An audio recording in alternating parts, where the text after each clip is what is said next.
Assalamualaikum warahmatullahi wabarakatuh. Konco tani dan konco pecinta tanaman dimanapun Anda berada, kembali lagi di channel Konco Tani Garden, channel yang membahas tentang dunia tanaman, dunia pertanian yang ada di sekitar kita. Nah, pada kali ini kita akan meracik lagi cara menyuburkan tanaman-tanaman kita agar tumbuh hijau royo-royo, berbunga dan berbuah lebat. Nah, bagi yang baru menemukan channel ini, jangan lupa untuk subscribe, like, dan komen. Berkomentarlah yang baik, berkomentarlah yang positif, sehingga channel ini semakin berkembang dan semakin bermanfaat bagi konco-konco tani di luar sana. Nah, di sini bukan untuk menggudik, di sini sama-sama sinau, sama-sama belajar.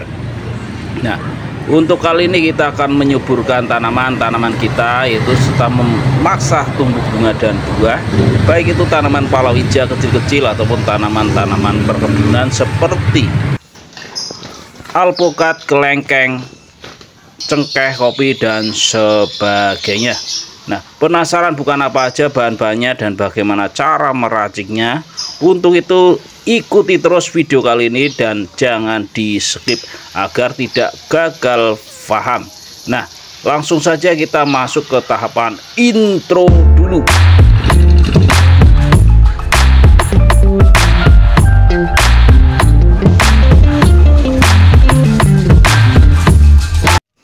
Oke, to the point saja, kita langsung ke intinya.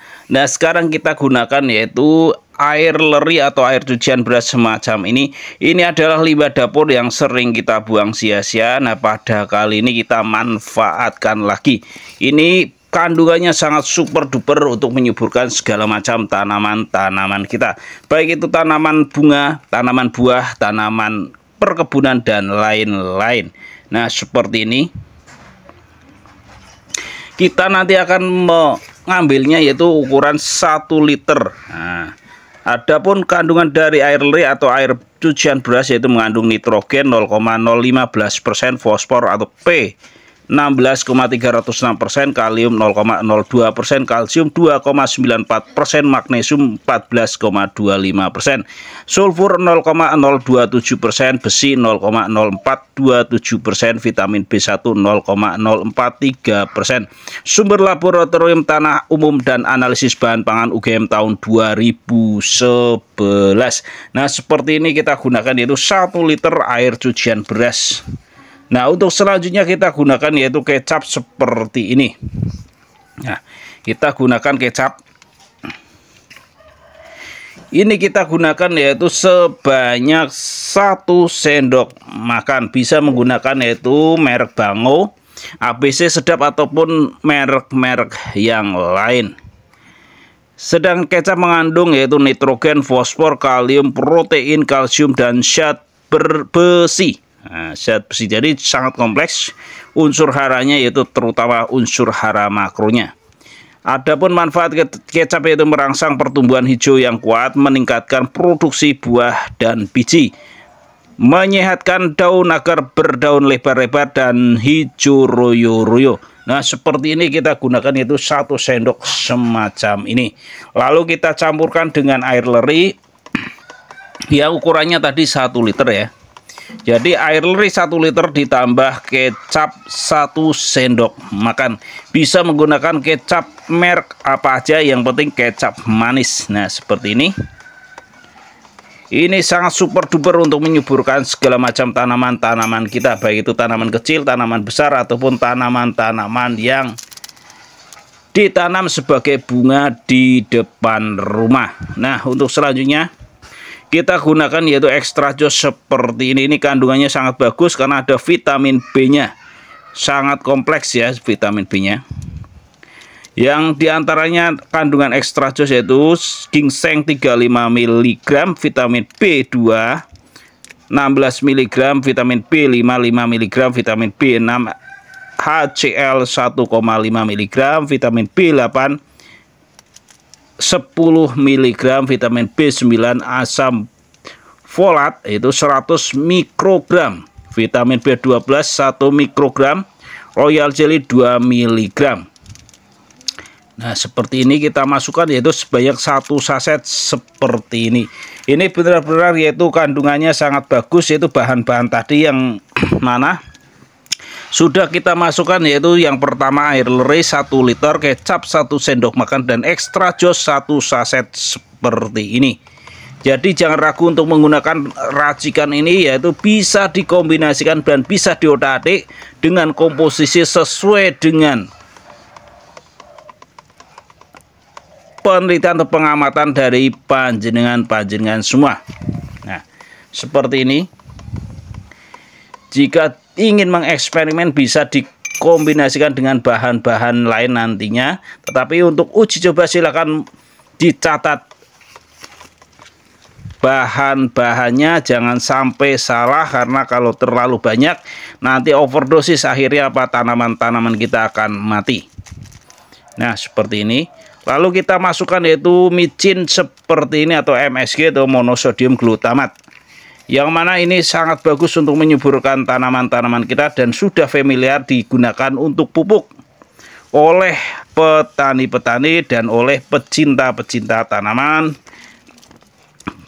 di beberapa daerah.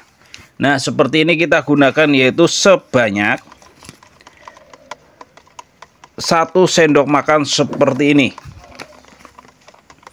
Adapun monosodium glutamat atau micin ini yaitu mengandung nitrogen dan mineral yang cukup tinggi yang dapat menutrisi tanaman-tanaman kita sehingga akan tumbuh hijau royo-royo, berbunga dan berbuah lebat tentunya. Adapun manfaat secara keseluruhan yaitu meningkatkan kesehatan tanaman, meningkatkan kadar air tanaman, menyehatkan bunga, meningkatkan kualitas tanah, dan membuat tanaman tahan dari hama dan penyakit. Nah, untuk selanjutnya kita gunakan yaitu E4 seperti ini. Jika tidak ada bisa menggunakan terasi atau Yakult. Jadi intinya ini adalah kandungan dari E4 itu terdapat mikroorganisme. Nah, untuk itu bisa diganti dengan terasi, Yakult, ataupun tape. Nah, ini kan untuk memproses fermentasi nantinya. Nah, seperti ini kita aduk-aduk agar tercampur. Jadi sangat kompleks. Kita nggak perlu menggunakan gula karena tadi udah ada kecapnya ya. Nah, seperti ini. Jadi jangan ragu untuk menggunakan racikan ini. Adapun manfaat E4 itu sangat kompleks juga, yaitu memperbaiki sifat biologis, fisik, dan kimia tanah, meningkatkan produksi tanaman, dan menjaga kestabilan produksi nantinya. Nah, untuk selanjutnya kita gunakan yaitu garam krosok seperti ini, yang mana ini kita gunakan yaitu sebanyak kurang lebih 1 sendok seperti ini ya. Dikutip laman Sibek Kementerian Pertanian, garam dapur sangat bermanfaat bagi tanaman. Ini karena terdapat kandungan magnesium dan sulfur yang dibutuhkan tanaman. Adapun manfaat garam secara keseluruhan ini sudah diteliti oleh Anissa Madinasari dari UMSU, yang diantaranya meningkatkan pertumbuhan tanaman karena mengandung magnesium, memulihkan nutrisi, peningkatan penyerapan nutrisi, meningkatkan kualitas tanaman, dan lain-lain. Nah, seperti ini. Lalu kita tutup setelah diaduk-aduk, dan nanti kita diamkan di tempat teduh kurang lebih yaitu selama 7 hari atau 1 minggu.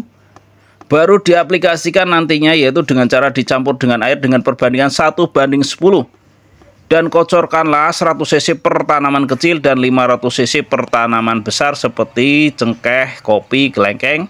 Kita gunakan 500 cc. Tetapi untuk cabai seperti ini kita gunakan 100 cc per tanaman, dengan catatan dicampur terlebih dahulu dengan air 1:10.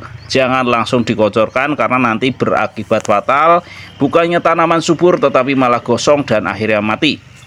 Beri pengocoran yaitu dengan skala atau interval yaitu 1 minggu sekali secara rutin. Nah, cukup gamblang bukan bagaimana cara menyuburkan tanaman-tanaman kita hanya bermodal bahan-bahan tadi, bahan-bahan sederhana. Nah, semoga video kali ini bermanfaat. Jangan lupa untuk selalu mendukung channel ini dengan cara subscribe, like, dan komen. Saya akhiri, kurang lebihnya mohon maaf. Wassalamualaikum warahmatullahi wabarakatuh. Salam sukses.